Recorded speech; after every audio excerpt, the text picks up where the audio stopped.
Salut à tous, j'espère que vous allez tous bien. Quant à moi, je me porte bien. Alors, la fois passée, nous avions parlé. Avant toute chose, avant de commencer, j'aimerais faire une petite remarque. Vous là, mes abonnés, pourquoi vous ne commentez pas? Pourquoi vous ne likez pas? C'est-à-dire aimer. Et puis, vous ne partagez pas une vidéo. Alors, je me demande pourquoi vous ne le faites pas. Alors, c'est juste une façon de soutenir la chaîne. C'est une façon pour vous aussi de contribuer dans ce travail, dans ce que nous sommes en train de faire, Et ça peut façon, il y a qu'au propager l'évangile. Donc, vous contribuez le fait d'aimer. Aimer, pour ceux qui ne savent pas comment aimer, vous allez voir en bas de la vidéo, là où il y a le titre, vous verrez, il y a deux doigts, deux mains. OK? Il y a une main avec la pouce comme ça là, pouce et face up, ok. Il y a une autre main qui a la pouce qui face down like this, ok. Alors c'est très simple, vous allez juste cliquer ou toucher là où il y a la pouce comme ça là pour signifier que vous avez aimé la vidéo. Donc c'est tout ce que je vous demande. J'ai pas beaucoup d'abonnés. Avoir beaucoup d'abonnés, ce n'est pas non plus ce qui est très important, puisque ce qui est important ici, c'est de propager l'évangile. Parce que sinon, vous me donnez l'impression d'être comme des espions. Excusez-moi, mais vous me donnez l'impression d'être des espions. Alors je me demande qui sont là. Qui sont là? Vous n'êtes pas des fantômes quand même, vous êtes des personnes. Vous êtes intéressés à ce que je fais. Alors ne me donnez pas l'air d'être comme des espions, ok? Vous n'êtes pas des espions qui viennent pour voir. Allons voir celle-là, de quoi est-ce qu'elle va parler aujourd'hui. Non. Alors, sachez qu'il y a beaucoup à dire. On a beaucoup à dire. On a beaucoup à partager. OK? Ne vous en faites pas. Il y a des choses sérieuses qui vont bientôt arriver. Alors, j'ai déjà eu ce feu vert. OK? Ce feu vert de la part de mon maître qui est Jésus-Christ de Nazareth. Alors, on aura beaucoup à partager. Vous allez beaucoup apprendre. Il y a beaucoup de choses à dire. Et nous avançons tel que le Saint-Esprit nous aide à avancer. D'accord? Alors, ne soyez pas des espions. Likez, partagez, aimez. OK? Et puis, commentez, s'il vous plaît. OK? On ne veut pas des espions ici. On veut des personnes qui sont vraiment intéressées. Là, c'était juste une parenthèse. OK? Juste pour vous réveiller un peu, vous secouer. Alors, nous allons avancer pour voir la suite de ce que nous avions parlé l'autre fois. Je vais faire un petit rappel très rapidement.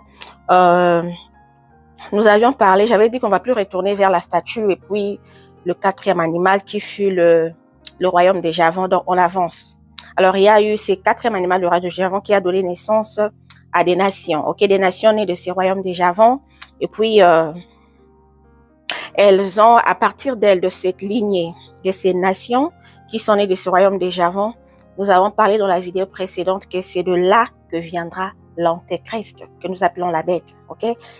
Il sortira de cette lignée, il sortira de ces nations qui sont nées de ces royaumes déjà avant. Donc là, nous savons déjà, nous connaissons la source de prévenance de l'antéchrist. Et puis, j'avais dit que l'antéchrist, il est destiné à régner pendant un temps. Il y a un temps fixé pour lui. Ce temps va bientôt arriver. Alors, avec l'allure vont les choses, avec les révélations que nous recevons de notre Seigneur Jésus-Christ, si vous êtes branchés, si vous êtes vraiment branchés dans les choses de Dieu, ok, si vous lisez la parole, le Saint-Esprit commencera à vous parler, à vous révéler, vous commencerez à comprendre, votre intelligence va s'ouvrir, votre sagesse va s'ouvrir, vos yeux spirituels vont s'ouvrir, vous commencerez à comprendre dans quel temps est-ce que nous sommes. Alors, l'Antéchrist a un temps destiné pour lui. OK, c'est un temps un temps déjà arrêté par Dieu. Nous allons parler au fur et à mesure que nous avançons. Alors, voilà, nous allons maintenant continuer. Ici, nous sommes en train de faire cet enseignement, cette analyse sur les nations. Les nations nées de ce royaume des Javons. Donc, on est en train d'avancer. Donc, nous allons voir que nous voyons la poursuite de leur aventure, ok, dans ces temps de la fin. Qu'est-ce qui arrive par la suite? Alors, nous sommes dans le livre d'Apocalypse. Apocalypse, nous sommes là. Apocalypse, et là, c'est le chapitre 13. Donc, comme aujourd'hui, nous sommes dans Apocalypse qui vient avec ces écritures juste pour confirmer ce que nous avions vu dans le livre de Daniel. Donc, c'est un peu ça. Alors, nous allons lire à partir du premier au deuxième verset. Apocalypse, chapitre 13. Le titre, c'est « La bête qui monte de la mer ». Alors, que nous disent les Écritures? La parole dit, « Puis je vis monter de la mer une bête qui avait 10 cornes et 7 têtes, et sur ses cornes 10 diadèmes, et sur ses têtes de noms de blasphème. La bête que je vis était semblable à un léopard, ses pieds étaient comme ceux d'un ours et sa gueule comme une gueule de lion. Le dragon qui donna sa puissance, son trône et une grande autorité. »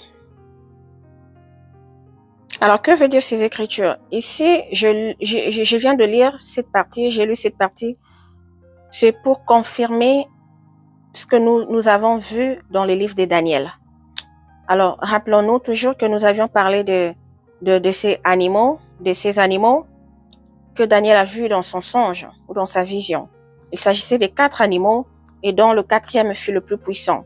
Et ce 4e, il s'agissait du roi de Javon, qui fut le 4e royaume ou roi ou autorité qui ont régné dans cet empire avec le roi Nebuchadnezzar. Alors, nous nous rappelons de toutes ces histoires. Alors, ce 4e animal, c'est le même animal qui vient réapparaître ici dans ces passages que nous venons de lire. Alors, ici, ce n'est plus Daniel. Ici, nous sommes dans le livre d'Apocalypse. Ici, il s'agit de Jean. Jean qui fut l'un des apôtres, ok, des disciples de Jésus-Christ. Alors, Jean fut un prophète puisqu'il parlait et des choses et puis il voyait des visions, ok, des choses qui devaient arriver dans la suite du temps. Donc voilà, ici il s'agit de la vision, d'une partie de la vision de Jean. Alors là, nous venons de lire, on a dit que Jean a dit qu'il a vu monter de la mer une bête qui avait 10 cornes et 7 têtes. Alors, rappelons-nous, nous avions dit dans le livre de Daniel, je pense dans le chapitre 7, nous avions parlé de cette bête, du 4e animal, qui vient donner naissance à 10 cornes. Ok? 10 cornes. Alors, ici, j'en vois cette bête, une bête qui monte de la mer avec 10 cornes et 7 têtes. Les cornes veulent tout simplement dire les royaumes, ok? Les royaumes ou les rois, et puis les 7 têtes sont aussi des rois ou des autorités quelconques, ok? Qui ont une certaine influence ou un certain pouvoir dans le monde. Et il dit que sur ces cornes, il y a 10 diadèmes et sur ces têtes, des noms de blasphèmes. Sur les têtes qu'il a vues qui étaient sur cette bête. Alors, les noms de blasphèmes ici, vous vous rappelez lorsque nous avions dit dans le livre de Daniel, dans Daniel 7 puis 8, ces nations, ok, qui sont nées de ce 4e animal qui fut le roi de Javon. Parmi ces nations, ces nations donneront naissance à une petite corne. Cette petite corne, j'avais dit qu'il s'agissait de l'Antéchrist. Ok? Cette petite corne ici, dans le livre d'Apocalypse, il s'agit bel et bien de la bête qui monte de la mer, comme nous venons de le lire.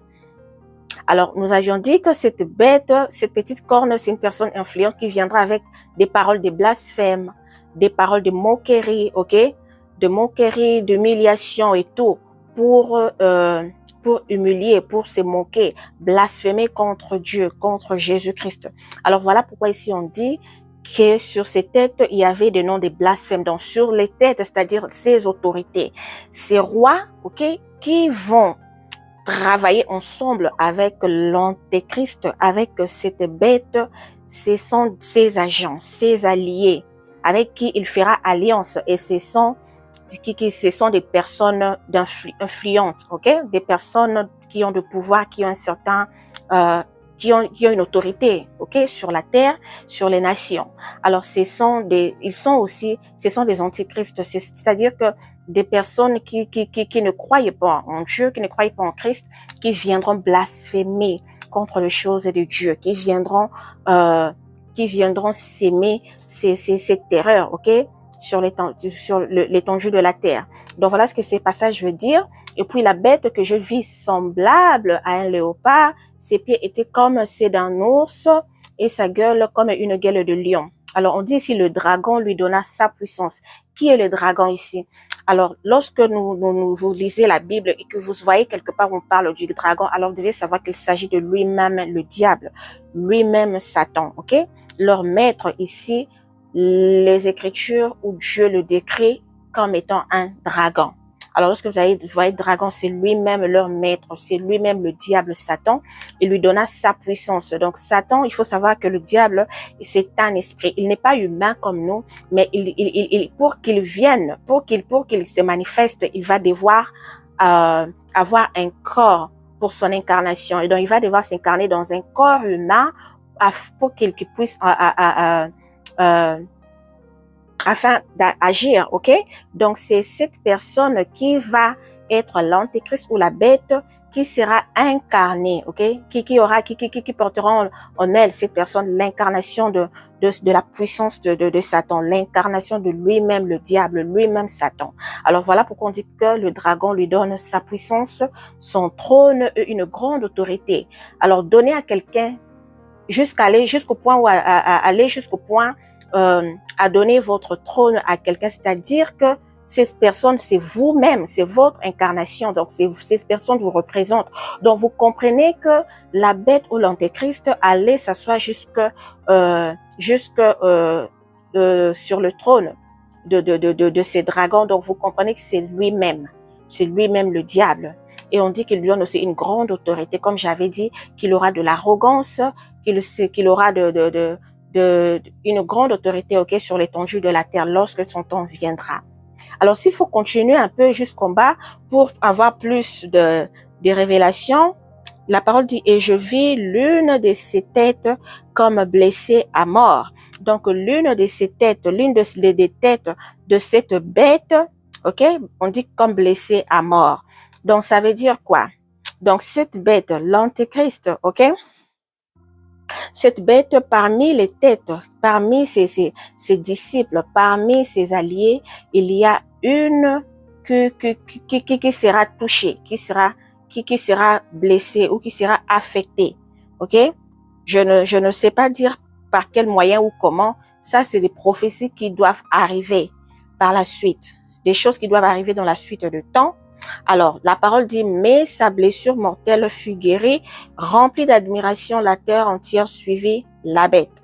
Alors, cette blessure sera guérie par la suite et la terre entière sera remplie d'admiration et ils suivront la bête. Donc, ils suivront l'antéchrist pour l'adorer. Bien, allons lire, toujours dans le livre d'Apocalypse, nous allons cette fois-ci lire le chapitre 17.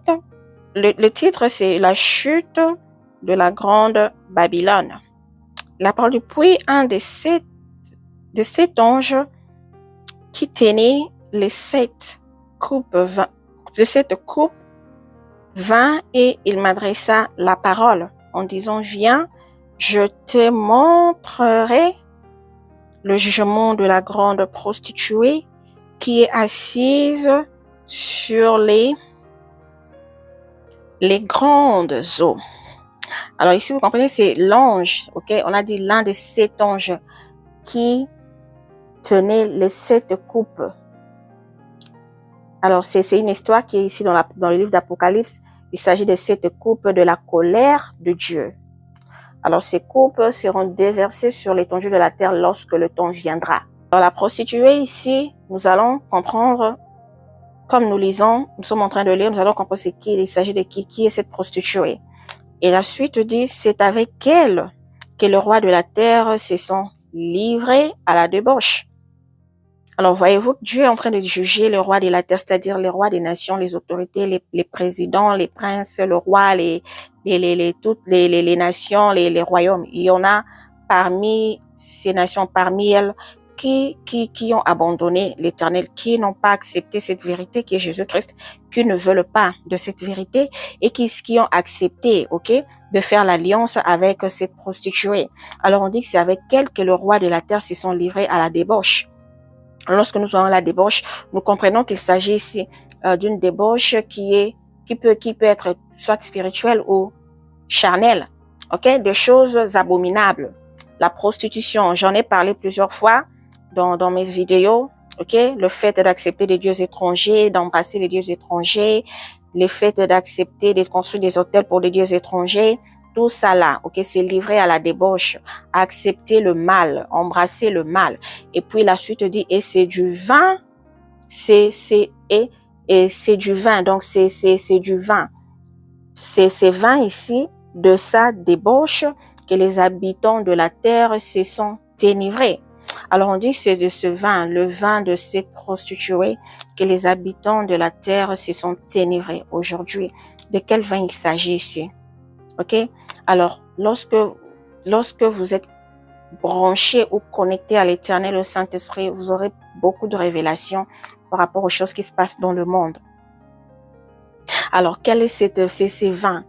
Il y a le monde, dans le monde, il y a des peuples, il y a des personnes, il y a les habitants de la terre qui font la même chose, qui se sont livrés à la débauche, qui ont accepté de s'énirer ensemble avec cette prostituée.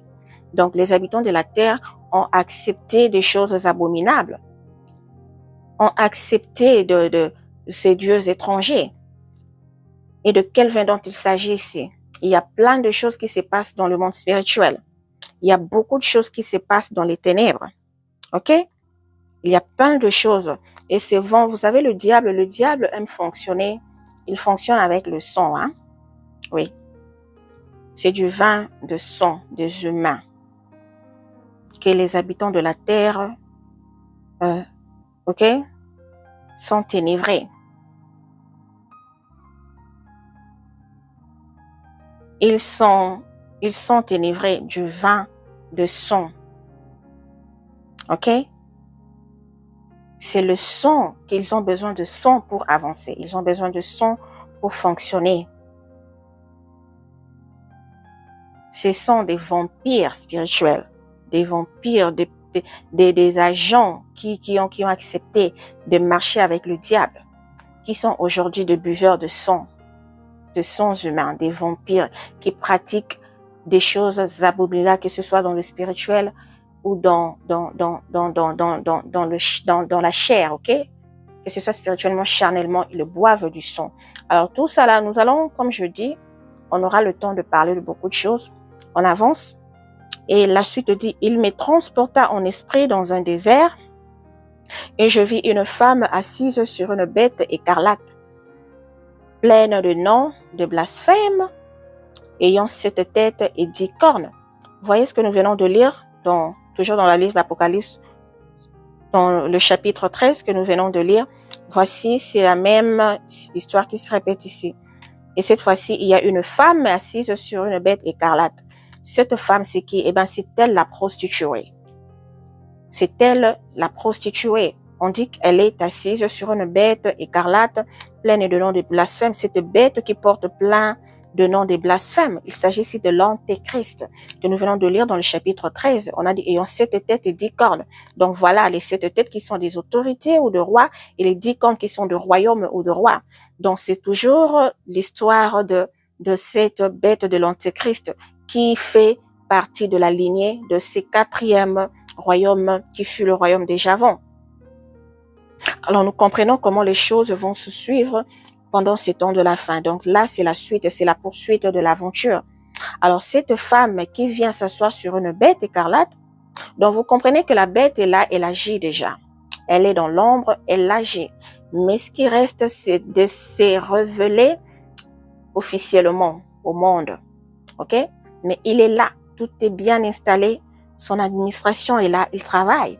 Et cette femme, elle travaille. Elle n'est pas dans l'ombre. Elle est là avec nous. Elle vit avec nous. Et nous la connaissons. Pour ceux qui sont dans les choses spirituelles, dans les choses de Dieu, connaissent de qui il s'agit. Cette femme, elle est là, on vit avec elle tout le jour. Mais dans l'ombre, il y a un pouvoir qui lui est donné, qui lui est donné. Ce pouvoir qui vient de quelqu'un qui se cache, qui est dans l'ombre. Il s'agit ici de la bête. Puisque cette femme s'assure sur la bête, donc c'est-à-dire que son support est la bête. La femme passe par devant, elle prend le devant et elle avance, elle exécute les ordres de la bête qui est encore dans l'ombre, qui n'est pas encore venue et qui va bientôt venir parce que le temps avance. Donc même ses têtes et ses cornes sont là, en train de travailler. C'est une alliance. C'est à partir de ces nations nées de ces royaumes des Javons qui ont donné naissance à cette bête. Et la bête fera son apparition lorsque le temps viendra. Alors vous comprenez que cette femme qui est là, qui agit, donc lorsque vous voyez cette femme agir, comprenez que c'est la bête qui agit. Alors lorsque vous lisez plus loin, pour aller plus loin dans les Écritures, pour comprendre enfin de qui il s'agit ici, de quelle bête dont il s'agit, alors nous allons lire toujours dans le chapitre 17. Là, nous venons de lire du 1er au 3e verset. Maintenant, nous allons lire du 7e au 13e verset. Bien, la parole dit, à partir du 7e verset, l'ange me dit, pourquoi t'étonnes-tu? Là, c'est l'ange qui parle à Jean. Jean s'étonne de l'explication que l'ange lui donne, ok? Et l'ange lui dit, pourquoi t'étonnes-tu? Je te dirai le mystère de la femme et de la bête qui la porte, qui a les 7 têtes et les 10 cornes. La bête que tu as vue était et elle n'est plus. Elle doit monter de l'abîme et aller à la perdition. Alors, que veut dire ces passages? Ici, ce que l'ange essaye de dire à Jean est que la bête, il lui dit d'abord que je vais te donner le mystère dont nous allons lire la suite pour comprendre de qui il s'agit. C'est cette femme et de cette bête. Alors, il dit, la bête que tu as vue était. Ça veut dire quoi? Ça veut dire que cette bête, vous vous rappelez, nous avons lu au chapitre 13, du 1er au 3e verset, où on parle de la bête qui monte de la mer. Alors, il y a quelque part où nous avons dit que cette bête était, comme les Écritures nous disaient, cette bête est composée de 7 têtes et 10 cornes. Et il y a l'une de ces têtes qui va être blessée. Ok? Qui va être blessée. Donc, ça veut dire quoi? Cette bête. Ok? Déjà, ce que nous devons bien discerner, comprendre. Hein? Cette bête, c'est lui-même l'Antéchrist. Ok? Cette personne qui va être incarnée de la puissance de Satan, qui va jouer le rôle. Ok? Lui ne sera que le corps. Donc, l'esprit du dragon doit habiter en lui. Alors, cette bête, c'est la qualification, ou c'est la description, ou c'est l'image que l'on donne à cette personne qui doit incarner l'esprit en elle, de cette personne. On l'appelle la bête. Alors, parmi les têtes et les cornes, ok, qui vont faire une alliance, qui vont marcher ensemble avec cette personne qui est décrite comme la bête, il y a une tête, c'est-à-dire une tête qui est elle-même l'Antéchrist. J'espère que je me fais comprendre. Donc, cette bête qui est la description de l'Antéchrist, alors l'Antéchrist est là, sortira parmi ces têtes, parmi ces 7 têtes. Donc, il va sortir parmi ces 7 têtes. Donc, l'une de ces têtes sera lui-même l'Antéchrist. Voilà pourquoi on a dit dans le chapitre 13 que l'une des têtes sera blessée et elle sera guérie plus tard. La blessure sera guérie plus tard. Alors ici, la parole dit que la bête que tu as vue était, donc c'est-à-dire la bête qui monte de la mer, qui sera blessée. Ok? Lorsqu'elle sera blessée, elle sera mise de côté. Elle ne pourra plus poursuivre l'aventure. Donc c'est l'une de ces 7 têtes. Et puis on dit, et elle n'est plus. Elle était et elle n'est plus. Donc, elle n'est plus. Donc, elle va être mise à côté. Elle doit monter de l'abîme. Donc, elle va réapparaître sous une autre... elle est toujours la bête, mais réapparaître d'une autre façon. OK? Réapparaître d'une autre façon. Donc, comprenez que la bête ici, c'est juste le nom. C'est comme on te colle un nom. Juste pour ces noms, lorsque les gens voient ces noms, ils comprennent qu'il s'agit de telle personne. Vous comprenez? Mais ça, ce n'est pas qu'il y aura une personne qui porte le nom de la bête et une autre personne qui porte le nom de l'antéchrist. Non, c'est toujours la même personne. Donc, le nom de la bête, c'est juste pour donner l'idée, donner l'image ou la description de l'antéchrist qui doit venir. Donc, cet antéchrist qui doit venir, il va sortir de cette tête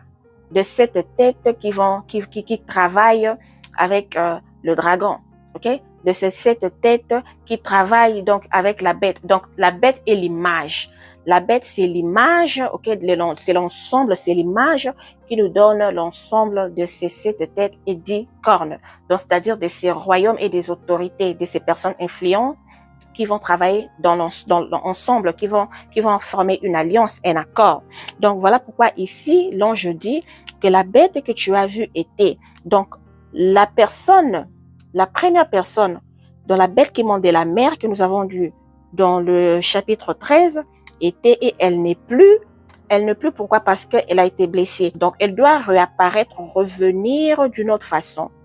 Revenir, je ne sais pas si je dois dire sous une autre forme, parce que de toute façon, ces 2 personnes auront le même rôle. Ils seront tous 2 habités par le pouvoir du dragon, par la puissance de Satan. OK? Donc, cette deuxième bête qui revient, c'est toujours la même incarnation. OK? C'est toujours, elle jouera toujours le même rôle. Mais cette fois-ci, elle monte de l'abîme, c'est-à-dire de la terre. OK? La première est montée de la mer et cette fois-ci, elle monte de l'abîme et à la perdition. C'est-à-dire, c'est elle qui va poursuivre l'aventure jusqu'à la fin pour être enfin détruite. OK? À la perdition pour aller séduire, OK? Aller faire des choses abominables, humilier l'évangile et tout, séduire le monde, obliger des choses, ok, dans le monde, imposer toute la loi, toutes ces histoires-là jusqu'à la perdition et jusqu'à la venue de notre Seigneur Jésus-Christ pour enfin être détruite, ok, par la puissance de la main de notre Seigneur Jésus-Christ. Et on dit, et les habitants de la terre, ceux dont le nom n'a pas été écrit dès la fondation du monde. Voyez-vous ça, lorsqu'on dit « et les habitants de la terre, ceux dont le nom n'a pas été écrit dès la fondation du monde dans le livre de vie ». On parle des habitants ici sur pluriel, mais lorsqu'on parle de nom, on parle du nom, ok, d'un nom au singulier. Alors, quel est ce nom? Donc, ça veut dire quoi ici? Que tout enfant de Dieu, tous les enfants de Dieu porteront un seul nom. Il y a un nom qui doit être écrit, qui doit te représenter toi dans le livre de la vie, dans le livre de vie, ok? On dit dans le livre de vie, ok? Dès la fondation du monde. Donc, ça veut dire quoi? Dès la fondation du monde, dès le commencement de toutes choses, Dieu savait déjà qui seront de lui et qui ne le seront pas. OK? Donc, il est Dieu, il connaît ce qui doit arriver dans l'avenir.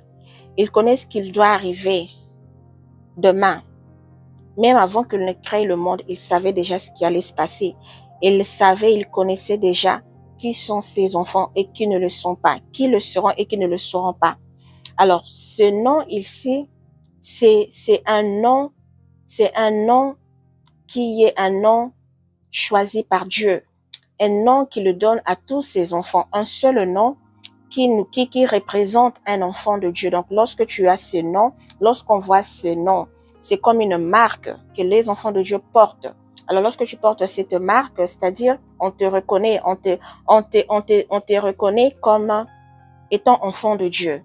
Alors, la Bible dit que les habitants de la terre, ceux dont le nom n'a pas été écrit dès la fondation du monde dans le livre de vie, s'étonneront en voyant la bête parce qu'elle était déjà, donc c'est comme quelqu'un qui avait déjà existé et puis on vous dit que la personne est morte et tout d'un coup, vous voyez la personne réapparaître. Donc, vous vous étonnez parce que vous savez, mais cette personne a habité, non? Cette personne a vécu avec nous. Pourquoi elle réapparaît? Mais d'une autre façon. Voilà pourquoi je dis qu'elle doit remonter de la terre cette fois-ci. Donc, il s'agira toujours de la même image. Donc, de la bête, mais cette fois-ci qui monte de la mer. Donc, vous pouvez comprendre qu'il peut s'agir de deux différentes personnes, mais qui ont toujours le même personnage. Voilà pourquoi je dis qu'il s'agira ici d'une deuxième apparition, de toujours de la même bête, ok, l'image ou la description de cet antéchrist, ok. Donc, comprenez que la bête, c'est juste un nom qu'on lui colle, mais cette personne sera physique. Ça, c'est juste une représentation, on dit la bête. Alors, les habitants seront étonnés parce qu'elle était et qu'elle n'est plus, et qu'elle reparaîtra. Donc, elle reparaît, ok, elle reparaîtra, ok, parmi les hommes. Alors, la Bible dit, c'est ici l'intelligence qui a de la sagesse. OK? Les 7 têtes sont 7 montagnes. Voilà maintenant l'explication que l'ange donne à Jean de 7 têtes qui sont sur la bête. OK? Il dit, ce sont 7 montagnes sur lesquelles la femme est assise. Cette femme qui règne parmi nous dans le monde, qui est là bien et bien présente, on dit qu'elle est assise sur ces 7 têtes, donc sur ces 7 montagnes. Montagne veut dire des autorités, des personnes influentes dans le monde. Lorsqu'il s'agit des têtes, il ne s'agit pas forcément des rois, des royaumes ou des présidents des nations, mais il peut s'agir des personnes influentes qui ont un certain rôle ou un organisme ou une organisation, qui ont un pouvoir, qui ont un mot à dire, ok? Qui ont un mot à dire, qui ont une certaine influence, voilà. Alors, on dit que cette femme est assise sur ses têtes. Et ces têtes ce sont des montagnes donc, sur lesquelles la femme est assise. Donc, elle est soutenue par ces personnes. C'est cette tête, c'est cette autorité. On dit que ce sont aussi 7 rois. Donc, il peut s'agir, comme je le dis, des personnes influentes. Donc, on dit que ce sont des rois. OK? Et la suite dit, 5 sont tombés. Donc, ici, déjà, comprenez que nous sommes ici dans le dernier livre de la Bible. Ici, il s'agit de l'Apocalypse. Alors, ici, l'ange dit à Jean que 5 de ces rois sont tombés. Donc, voyez-vous déjà le parcours, nous avions lu Daniel, la période de Daniel est passée, ici nous sommes dans le Nouveau Testament. Alors, la période de Daniel qui a vécu dans l'Ancien Testament est passée, ces prophètes qui ont prophétisé sur ces choses sont passés. Il y a des événements qui se sont accomplis. Ok, ici vous comprenez déjà qu'il y a eu une naissance de Jésus, il y a eu la période de Jésus qui est passée, il y a eu la poursuite de l'évangile, les disciples qui continuent à propager, à travailler, ok, à continuer leur mission jusqu'à leur fin. Alors ici, vous comprenez, nous sommes dans le dernier livre qui est de la Bible, qui est Apocalypse. Ici, c'est Jean qui est en train de parler. Alors là, vous voyez déjà qu'il y a certaines personnes qui ont déjà rempli leur mission qui sont passées. Jésus-Christ a rempli sa mission, Daniel a rempli sa mission. Alors ici, déjà, on est en train d'annoncer à Jean que parmi ces 5 têtes, il y a déjà 5 qui sont tombés. Vous comprenez? Alors, c'est comme j'avais dit dans mes vidéos précédentes que ces rois ne sont pas forcément obligés de régner tous ensemble au même moment. Il y a de ceux qui naissent, qui partent et les autres qui viennent remplacer, continuer l'aventure jusqu'à la fin, jusqu'au retour de Jésus. Alors, voilà pourquoi, même dans le livre de Daniel où j'avais dit qu'il y aura une nation qui s'élèvera, qui viendra briser et l'or, et l'argent, et le rein, et le fer, tout ça là. Donc, ils tombent un à un jusqu'à la dernière ou aux dernières nations qui vont s'affronter jusqu'à la fin, jusqu'à la bataille d'Armageddon.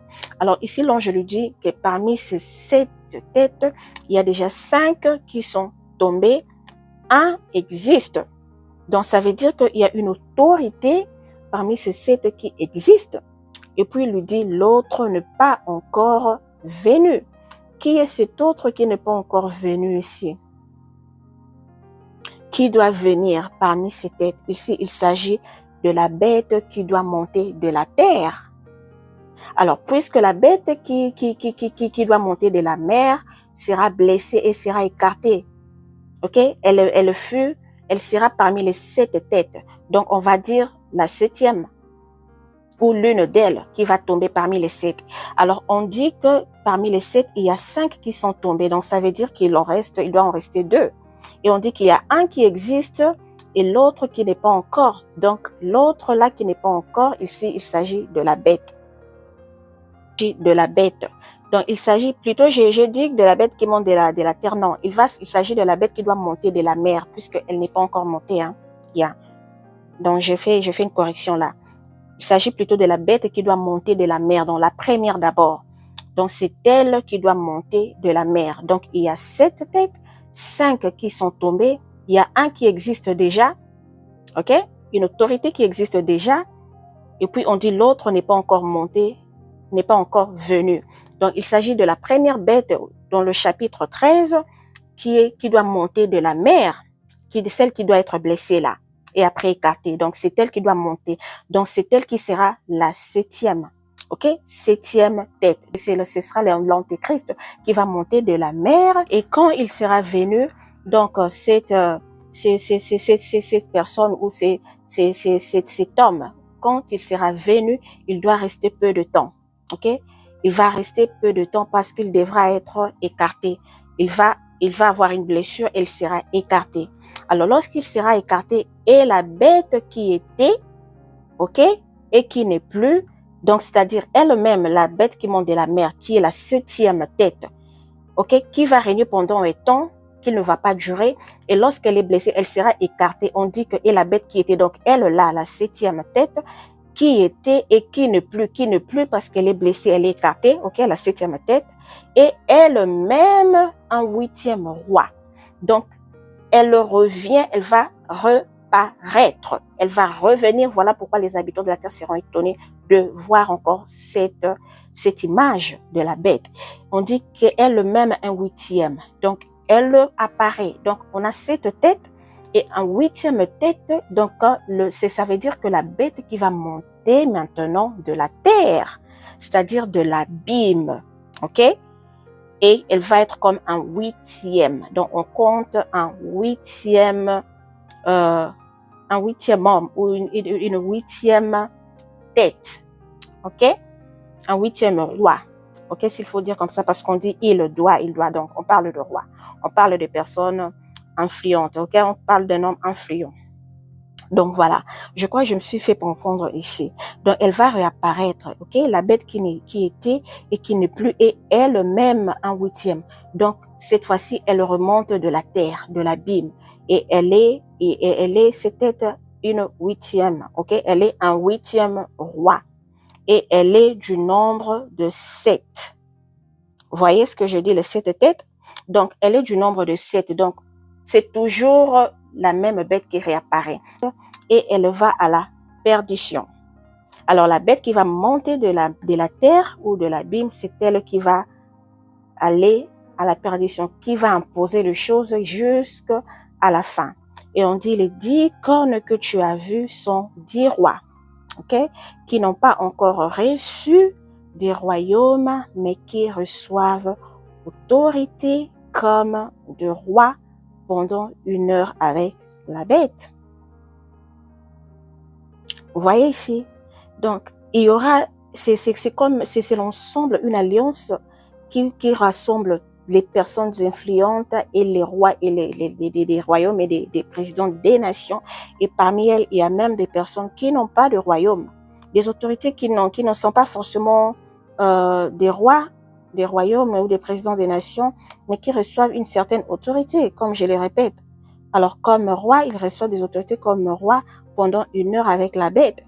Donc, c'est avec la bête dans l'ombre qu'ils agissent, qu'ils reçoivent des ordres, qu'ils reçoivent des missions à accomplir, ok? Ils viennent exécuter dans le monde, pendant que la bête elle-même est encore dans l'ombre, ok? Parce que son temps arrivera où il devra faire face à la terre. Il devra être introduit officiellement. Et on dit ils ont un même dessein, c'est-à-dire toutes ces autorités, ces rois, ces têtes, ces cornes, ils ont tous un même dessein et ils lui donnent leur puissance et leur autorité à la bête. Je l'avais dit dans le livre de Daniel, que la bête ne sortira pas d'elle-même, elle devra naître de ces nations. Alors vous comprenez que ces nations qui vont donner l'autorité à la bête, qui vont soutenir la bête, puisque la bête, comme j'avais dit, ce sera une personne influente, ça ne sera pas forcément quelqu'un ou un roi d'un royaume ou d'une nation, puisqu'on l'avait appelé la petite corne. Donc c'est-à-dire que elle va recevoir le pouvoir, la puissance de ces rois, de ces cornes. Il reçoit d'abord la puissance de ces rois, de ces cornes, et la bête, elle reçoit, et puis après, elle va dominer sur eux. Ils vont exécuter, parce qu'ils doivent exécuter, parce que, en fait, dans la bête, il y a la puissance de Satan, il y a l'incarnation de leur maître qui est Satan. Alors, ils ne sont pas supérieurs de Satan, ils sont ses serviteurs, ils sont ses agents, ils sont ses princes de ce monde. Donc, le Satan est le roi. Donc, c'est l'esprit de Satan qui va habiter dans la bête. Voilà pourquoi ils devront se soumettre à lui. Quand bien même que ce sont eux qui lui donnent la puissance, qui vont le donner, qui va lui donner naissance, mais ils vont se soumettre à elle parce qu'elle sera habitée de la puissance de Satan. Alors voilà ce que je peux dire pour aujourd'hui. Nous allons nous arrêter là et nous continuons la suite très prochainement.